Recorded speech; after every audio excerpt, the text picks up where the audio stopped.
días, México. Les mandamos un cordial saludo desde Noticieros Gerald. Hoy hablaremos de temas muy importantes relacionados con nuestra sociedad. Empecemos con la introducción a la sociología. Hablaremos de su concepto y de su objetivo. Bueno, la sociología es una disciplina que se encarga de analizar lo que ocurre o ha ocurrido en una sociedad. La sociología es también una actitud de conciencia crítica frente a la sociedad. En la disciplina, los estudiantes se forman según parámetros teóricos y metodológicos de investigación, clásicos y contemporáneos, que permiten identificar, explicar y describir los hechos, las relaciones y los conflictos sociales desde diferentes dimensiones, ya sea en lo religioso, en lo cultural, en lo político, en lo urbano, etc. Los sociólogos centran su atención primordialmente en los seres humanos, tal y como estos aparecen en la interacción social, o sea, como actores que en su comportamiento se tienen en cuenta unos a otros. Entonces, ¿cuál es el objetivo de la sociología? El objetivo de estudio de la sociología es la sociedad humana, ya sea individual y colectivamente, mediante la aplicación del método científico a sus estructuras, formas de organización y conductas. La sociología aborda al hombre como un ser social y busca cubrir todas las aristas que parten de ahí. Formalmente se conoce como la conciencia que trata las condiciones de existencia de las sociedades humanas.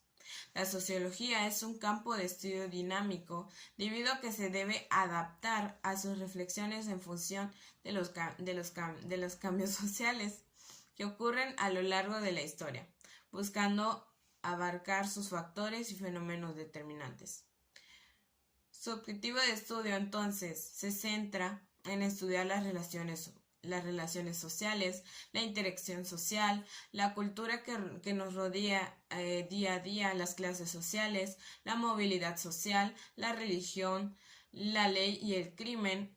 La sociología económica busca estudiar el trabajo, el empleo y la industria, la familia, género y sexualidad, guerra, paz y conflicto, sociología urbana y rural, además del conocimiento y ciencia.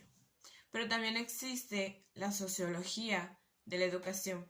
Esta sociología es una filosofía y práctica muy valiosa para el mundo académico y los procesos de formación. La sociología es una disciplina que consiste en el análisis de los factores y fenómenos culturales, artísticos, religiosos, políticos y de otros tipos dentro de la sociedad. En pocas palabras, es el análisis profundo y general de las poblaciones y dinámicas de interacción y desenvolvimiento diario. Entonces, la sociología de la educación consiste en la vinculación de procesos académicos con el entorno, con la finalidad de mejorarlos y comprenderlos desde una dimensión social. Esta disciplina ayuda a entender las características de los niños, jóvenes y adultos que interactúan en los entornos educativos y a la vez permiten medir el impacto de los mismos en ellos y en la sociedad en general. Su objeto de estudio valora la capacitación y las experiencias académicas formales como métodos para desarrollar la sociedad y generar evaluación en diferentes ámbitos. A la vez, la considera una vía para que cada individuo experimente desarrollo y pueda disfrutar de mayor bienestar. La sociología de la educación estudia la socialización como parte del proceso educativo, las mutuas relaciones entre la sociedad y la educación, la dependencia bionívoca de la economía y la educación, las instalaciones educativas y las relaciones humanas existentes en su seno. Entonces, su objeto de estudio de la sociología de la educación se centra en estudiar la adaptación de los individuos, del desarrollo humano, la influencia social sobre la educación, la implicación familiar en la educación y la identificación de áreas por mejorar. Y pasando a otras cosas o a otros temas, nos vamos a entrelazar con la reportera, mi compañera Nicole Canche Torres. Estoy contigo, Nicole. Claro que sí, muy buenos días, un cordial saludo a todos los que nos están viendo a través de este noticiero. Como les había comentado mi compañera, yo les vengo a hablar sobre la teoría del positivismo. El positivismo fue fundado por Auguste Comte. El positivismo es una corriente de pensamiento filosófico científico de explicar cómo es el conocimiento que llamamos científico y de qué manera hacerse la ciencia para decir que los resultados corresponden a la verdad de lo que se busca.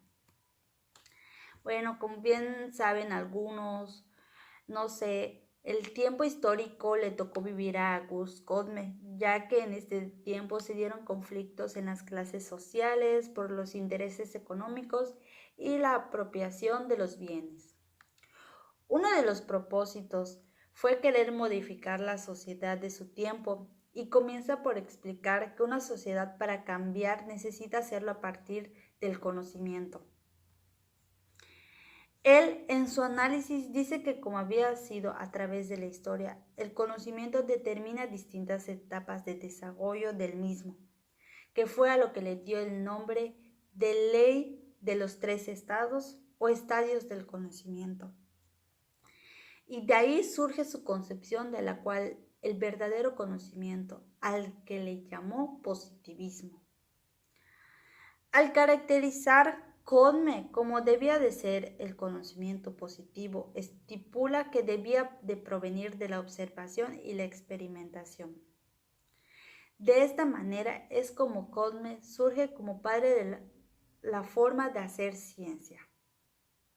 Esta forma de hacer ciencia ha sido discutida desde Comte, pero la cuantificación propuesta por Galileo y la observación y experimentación de Comte se promete el progreso de la sociedad al permitir esta forma de trabajo científico desarrollar ciencias y tecnologías, que es lo que ha propiciado la supremacía de modo de producción como es el capitalismo.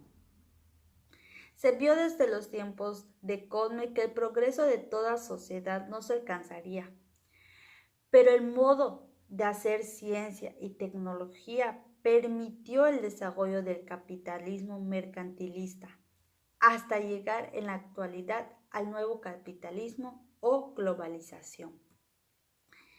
La importancia que tiene hoy en día el positivismo como un desglose de la forma de hacer ciencia, el método científico y la polémica surgida en tiempos actuales al considerar la naturaleza de forma distinta, como la nueva ciencia, en donde el paradigma de esta ciencia tiene como elementos la autoorganización, la autopoiesis, estructuras disipativas, cambios lejos del equilibrio y lo que se conoce como es un sistema abierto. El positivismo ha dejado en la ciencia una metodología de trabajo conveniente en su tiempo. Hoy debemos de estar abiertos a la construcción de otro mundo, de la naturaleza vista de otra forma. Y debemos estar conscientes de la destrucción que hemos alcanzado con un medio para hacer ciencia, que nos parece fácil, pero en donde no medimos las consecuencias y solo pensamos en el ideal que tuvo el positivismo en sus inicios de alcanzar el progreso. Las propuestas de la nueva ciencia, del nuevo paradigma de la ciencia de la mayoría de científicos que trabajan en ella, es cuidar la naturaleza en lugar de aprovecharnos de ella sin ningún miramiento. Hay que hacer ciencia, pero pensando que la naturaleza es un sistema vivo que no se sustituye, como muchos creen. Por mi parte es todo. A continuación, mi compañera Frida les hablará sobre la teoría de racionalismo historicista. Vitaloe, una bebida hecha con sábila de verdad. Vitaloe tiene trocitos de sábila que puedes ver. Vitaloe. Vitaloe, me gusta el nombre. ¿Sábila de verdad? ¡Wow! Tiene trocitos de sábila. ¡Se le ven! Mi mamá usa la sábila para todo. Si esta tiene sábila, debe de estar buena. Vitaloe. El sabor no sé, pero hay que probarla. ¡Vitaloe! Me encanta. No me lo esperaba así. Está buenísima. Me sorprendió. Sabe a fruta. Los trocitos se sienten deliciosos. Vitaloe. Delicioso. Refrescante. Con trocitos de sábila. Fuente de nutrientes, vitaminas y fibra. Fibra que contribuye a mejorar tu digestión. Buena fuente de vitamina C. Ideal para la familia. Y vitamina B12 que contribuye a disminuir el cansancio y la fatiga. Vitaloe. Está buenísima. Es deliciosa. ¿Y solo cuesta 13 pesos? ¿Solo 13 pesos? ¡Qué chulada! Vitaloe es mi nueva bebida favorita. Prueba Vitaloe por solo 13 pesos. Continuando con el siguiente tema, racionalismo historicista. Max Weber, de 1864 a 1920, era considerado el teórico de los conservadores. Su sociología tuvo mucha aceptación en los Estados Unidos de Norteamérica, Alemania y Francia actuales. Su aceptación parte desde su concepción del método sociológico, sus conceptos respecto a la sociedad y el rol de las ideas en el proceso histórico. Actualmente sus ideas han sido fundamentadas para fundamentar muchos de los cambios que llevaron a la democracia de hoy.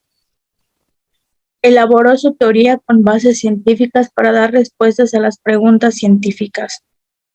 Ese bagaje teórico o metodológico consistió en los valores y la neutralidad axiológica del científico, el tipo ideal, la casualidad adecuada y la comprensión. Los valores son maneras de apreciación y de estimación de los fines últimos de la sociedad y en consecuencia están estrechamente relacionados en la conciencia individual de los hombres.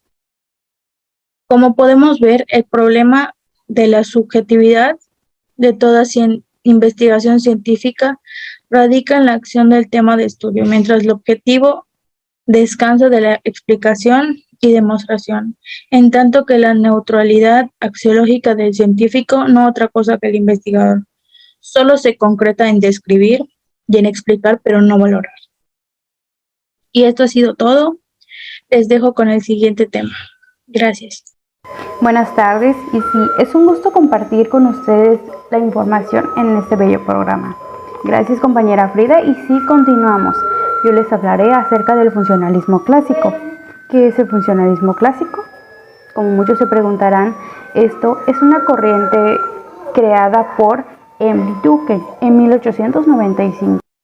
Es una teoría de la sociología bajo la premisa de que todos los aspectos de una sociedad, instituciones, roles o normas cumplen un propósito y son indispensables para la supervivencia de la misma.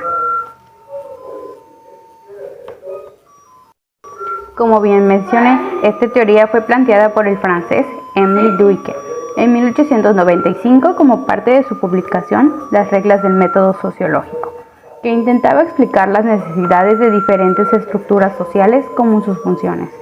Durkheim es considerado uno de los padres de la sociología junto con Karl Marx y Max Weber, tras crear el Departamento de Sociología en la Universidad de Burdeos en 1895, momento en el cual publicó su libro. En el siglo XX, el concepto de funcionalismo también fue aplicado en la antropología, con el objetivo de estudiar la sociedad sin tener en cuenta su historia, sino tal como se le encuentra en el momento del análisis. Como tal, esta función tiene características. Ahora conozcamos un poco más sobre sus características del funcionalismo. Como bien les mencioné, el funcionalismo supone que los elementos de una determinada estructura social son independientes, es decir, que trabajan en conjunto para promover una estabilidad para satisfacer las necesidades de cada parte. Se distinguen tres elementos o subtemas de toda estructura social. El primero es la cultura. Corresponde a un conjunto de normas, valores, lenguaje, símbolos compartidos. El segundo es el social. Corresponde a la manera en la que se relacionan las personas y a la aceptación de las perspectivas colectivas impuestas. El tercero es el de personalidad, que corresponde a las motivaciones y características de la población. Su función son las aspiraciones y las metas.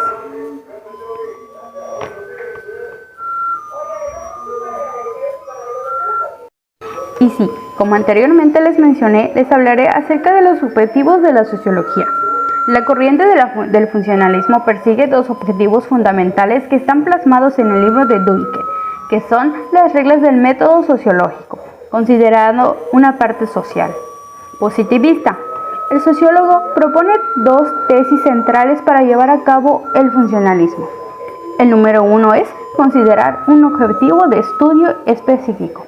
La sociología tiene un único objetivo de análisis en base a los hechos sociales, a diferencia de la filosofía o la psicología que analizan múltiples variedades.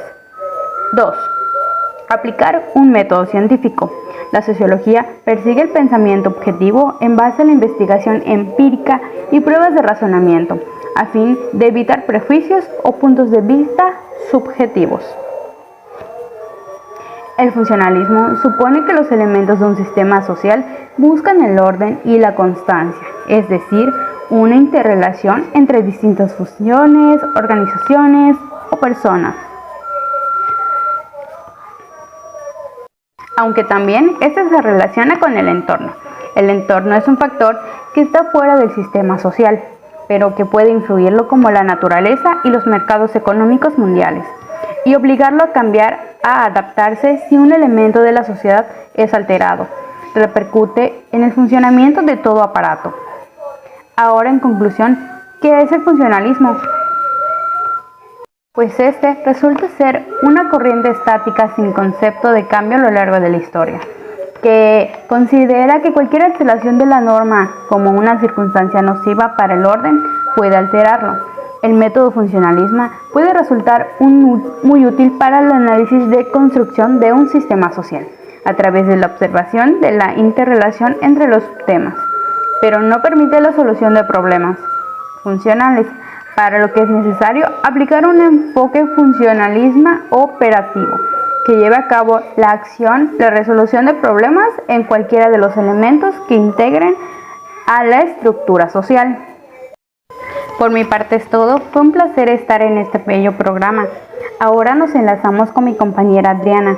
Ella les explicará acerca de otro tema relacionado con la sociología. Gracias.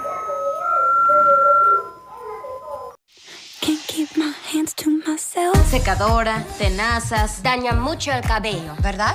Yo necesito más que un acondicionador. Mucho más.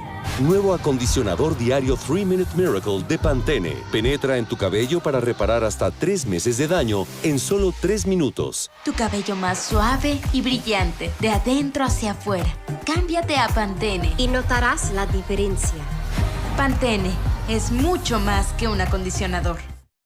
La teoría crítica se aplica en la filosofía para designar a la doctrina que nació de la Escuela de Frankfurt, para establecer una crítica a la teoría tradicional y a la cultura y moral occidental. La teoría crítica es cualquier enfoque de la filosofía social que se centra en la evaluación reflexiva y crítica de la sociedad y la cultura como el fin de revelar y desafiar las estructuras de poder con raíces en la sociología y la crítica literaria. Sostiene que los problemas sociales provienen de las estructuras sociales y los supuestos culturales que de los individuos. sostiene que la ideología es el principal obstáculo para la liberación humana.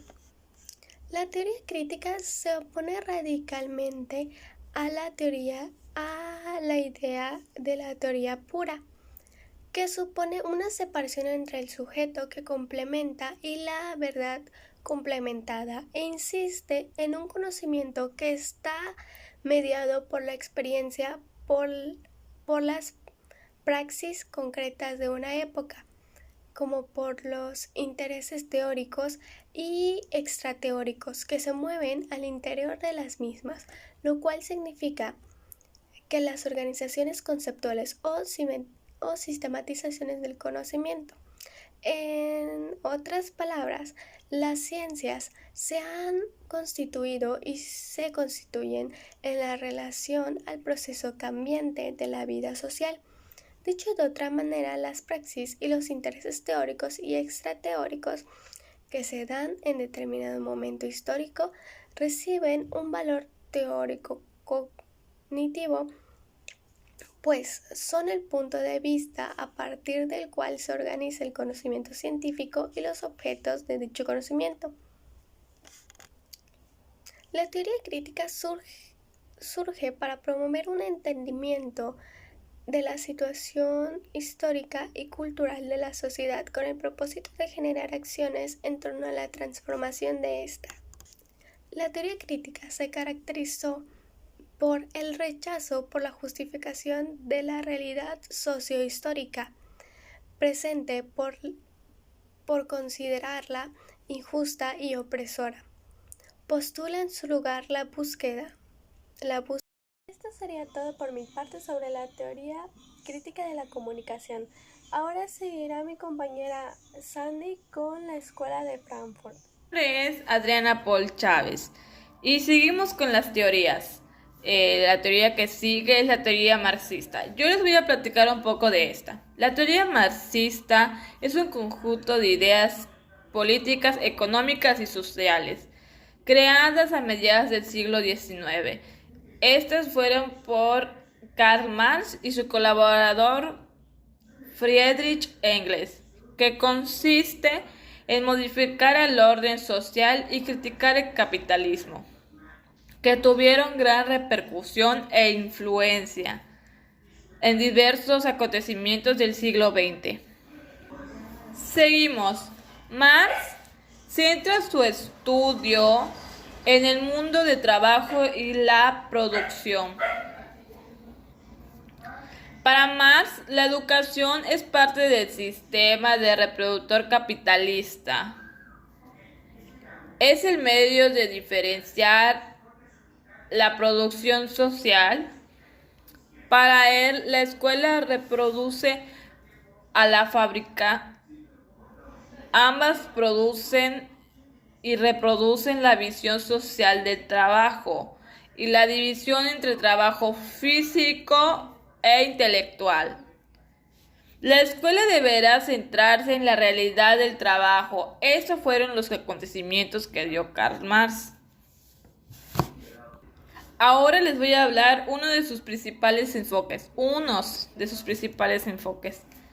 La idea fundamental es que la educación no puede ser comprometida independientemente de la sociedad de la que se forma parte. La educación está vinculada de modo indisoluble a las instituciones económicas y sociales básicas. La escuela sirve para perpetuar o reproducir el sistema capitalista. Es una de las varias instituciones que mantienen refuerza el orden económico y social existente. Estos fueron algunos enfoques de la teoría marxista. Describe a la educación como un proceso largo, cuyo contenido y método que se rigen por el objetivo único fundamental de proveer la misma instrucción a cada individuo en la ideología del comunismo.